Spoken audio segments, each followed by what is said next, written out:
Bye Boogeyman by Paul M. Kramer.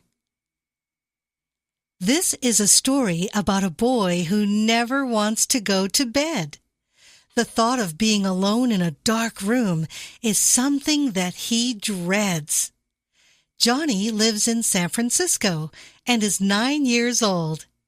He is a good kid who generally does what he is told. Johnny likes school, and his teachers think Johnny is bright.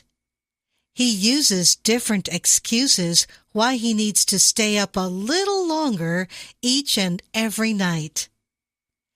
Johnny loves stories about witches, especially if they are scary.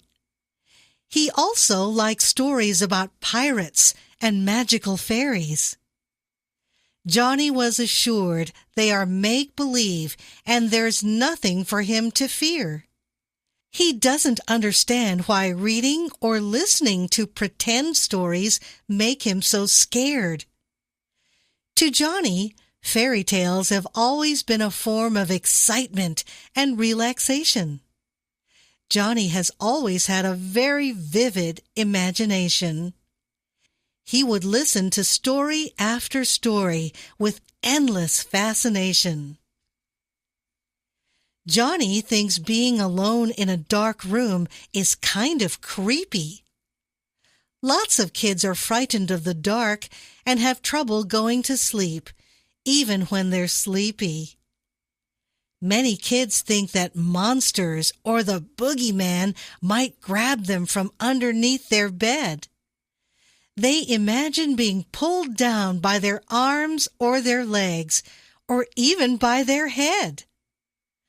That kind of thinking can certainly give anyone a scare. Johnny knows that most likely there's no one actually there.